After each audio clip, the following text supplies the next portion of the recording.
Mr. Speaker. There it is again.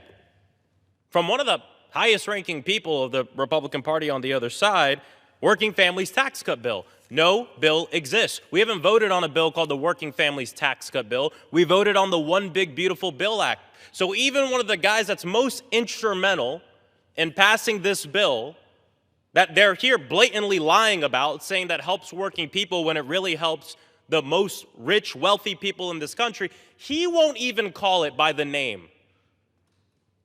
Because most adults in this country know the truth.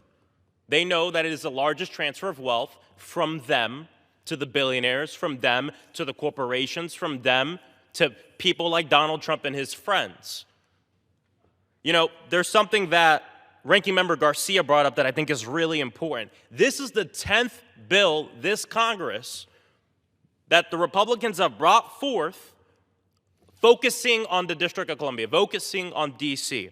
And if we polled every Republican district, if we polled my colleague's district on the side of the aisle, if we polled everyone that spoke, if we polled everyone's district in the United States Congress except for Eleanor Holmes Norton's district, if we polled every single one of them, I promise you that trying to overturn the laws that the DC City Council has voted for will not appear in the top 10 issues that your constituents are dealing with. Actually, I'll go a little further. I don't think it would appear in the top 100 issues that your constituents are facing.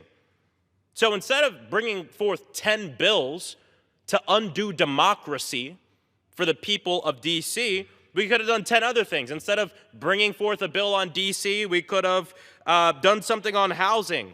Rent is skyrocketing. People can't afford to live in a home because of the rising costs of rent. Number two, instead of bringing the second bill on DC, we could have done something about utility prices, the power of heat, the power of AC, the power of power. It's up 6.7%. Donald Trump had said that he would cut utilities in half. That hasn't happened. They've gone up. When the third bill to do something on DC came to the floor, we could have done something about health care.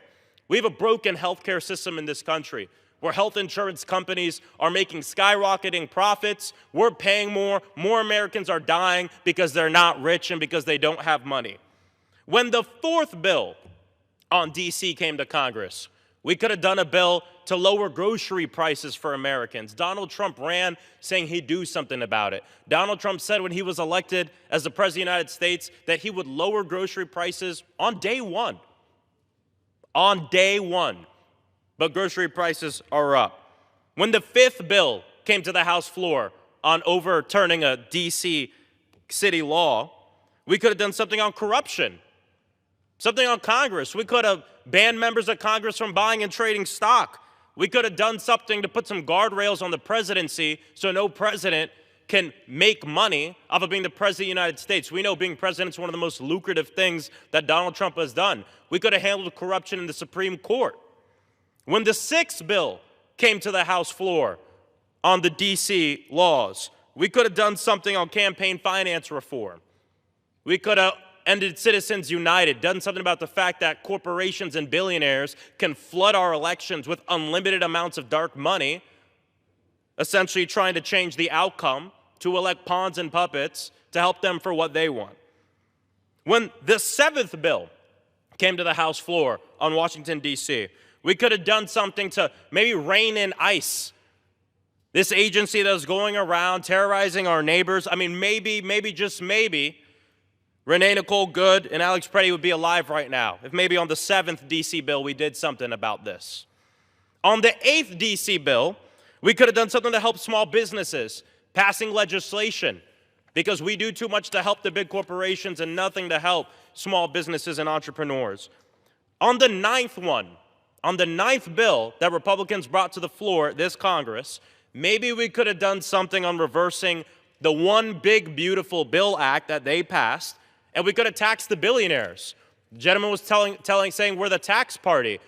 I want to tax the billionaires more. I want to make sure that they're paying their fair share.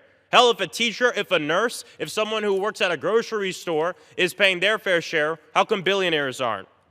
And on the 10th time, which is this time, Maybe we could have done something about the tax that the Republican Party and Donald Trump have put on working families, which are the Trump tariff taxes, which are part of the reason why costs are skyrocketing across this country from housing to groceries. 10 bills to undo the democracy of people who live here in DC. 10 issues and 10 solutions we could have worked on to help working families. I'm prepared to close.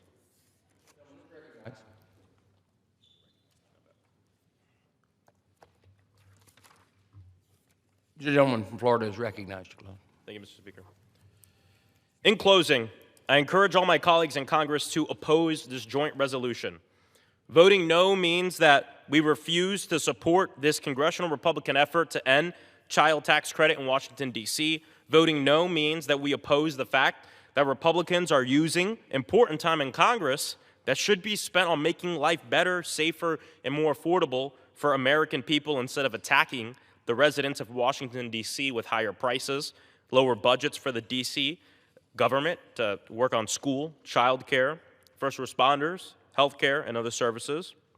Voting no means supporting D.C. home rule and defending D.C. against bullies in Congress.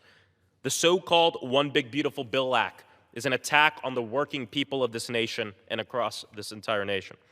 It cuts health care and food assistance from working families to give massive tax breaks for billionaires and mega corporations. Republicans in this chamber need to work on accepting the unpopular and damaging nature of the law that they passed, which it sounds like they're almost there because they've even gone so far to rename the bill called the One Big Beautiful Bill Act that they passed that 64% of Americans believe are bad for them. So once again, I encourage all my colleagues to vote no, and I yield back the balance of my time.